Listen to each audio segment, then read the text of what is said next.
Hello guys मु मुना आपन स्वागत करुच्ची आपनकर यूट्यूब चैनल को। आज आम देखा नियाली माधव मंदिर ऐतिहासिक भौम्य एकादशी।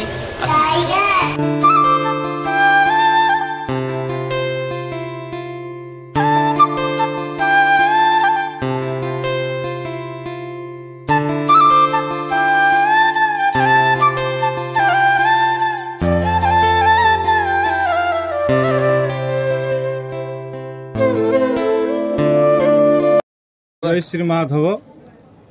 नारायण महाविष्णु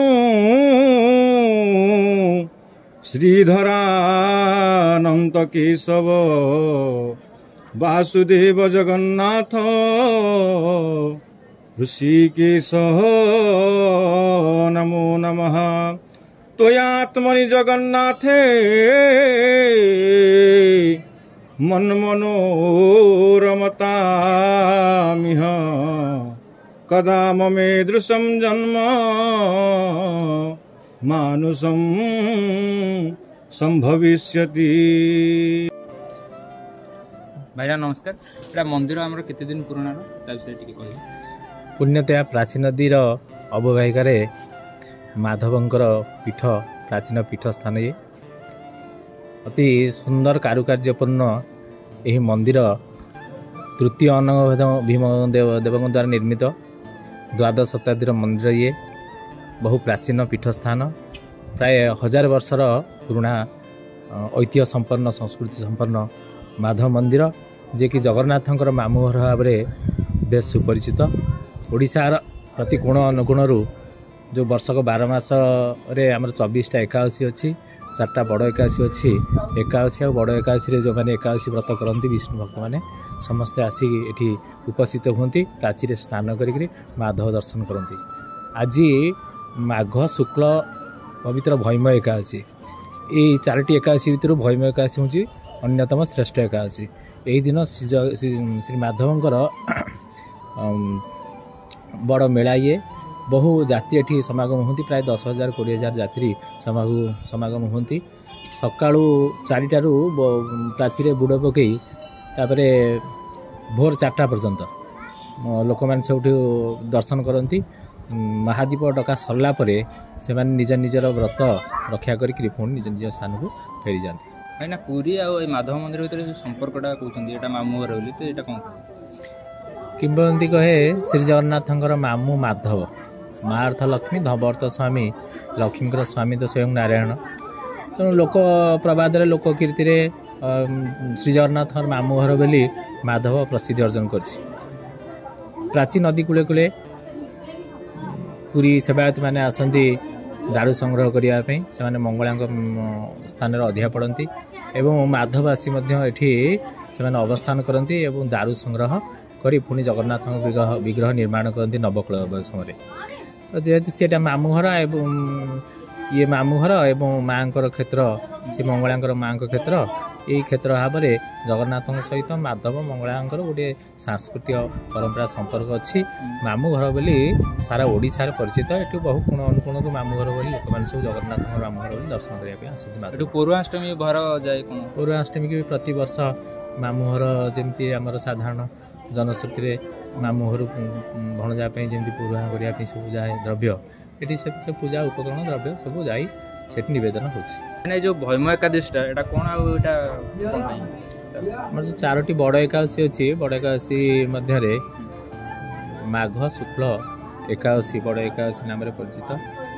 भैम एकादशी ये प्रसिद्ध ये लोक मैंने बहुत समागम होती। भैमासुर को भीम निधन करते तार पूर्व नाम था एरंडक।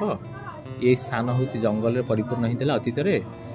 पंचुपांडव मैंने द्रौपदी सहित विभिन्न स्थान बुली बुली जो यही स्थान आसी अवस्थान कले युधिष्ठिर तो माधव पूजा न कले जल ग्रहण करेंगे तेणु से माधव मूर्ति पाइबे कौटू। तेणु सहदेव त्रिकालदासी सहदेव जानीपारे अनेक दूर में जड़े एरंडक नामक विष्णु भक्त से माधव को रखी पूजा कर। तेणु भीम को पठेकरी से मूर्ति उद्धार कले और पूजा करुला बेले भैम से एरंडक नामक दैत्य आसिक भीम सहित युद्ध कर युद्ध निधन हो। जेहेतु से विष्णु भक्त ତାଙ୍କୁ ଯୁଧିଷ୍ଠିରଙ୍କର ଆଜ୍ଞାରେ ପଞ୍ଚୁପାଣ୍ଡବ ମାନେ ତାର ଶ୍ରାଦ୍ଧ ତର୍ପଣ ଏସବୁ ସଂସ୍କାର କରିଛନ୍ତି। ପୋଡ଼ପଡ଼ାରେ ପୋଡ଼ିଛନ୍ତି, ପିତାପଡ଼ାରେ ପିତା ଖାଇଛନ୍ତି, ତେଲିପାଟଣା ତେଲ ଲଗାଇଛନ୍ତି, ପ୍ରାଚୀରେ ସ୍ନାନ କରିଛନ୍ତି। ତାର ଏକାଦଶାହ ଦିନ ବଡ଼ ପର୍ବ ଆୟୋଜିତ ଏଠି ହୁଏ। ତେଣୁ ଆଜି ତାର ଏକାଦଶୀ ଭୈମ ଏକାଦଶୀ ନାମରେ ପରିଚିତ। ଏ ଭୈମ ଏକାଦଶୀ ଦିନ ବହୁ ବିଷ୍ଣୁ ଭକ୍ତ ପ୍ରାଚୀ ନଦୀରେ ସ୍ନାନ କରି ବିଷ୍ଣୁଙ୍କୁ ଦର୍ଶନ କରି ମାଧବଙ୍କୁ ଦର୍ଶନ କରି ଭାଗ୍ୟବାନ ମନେ କରନ୍ତି।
ଜଗନ୍ନାଥ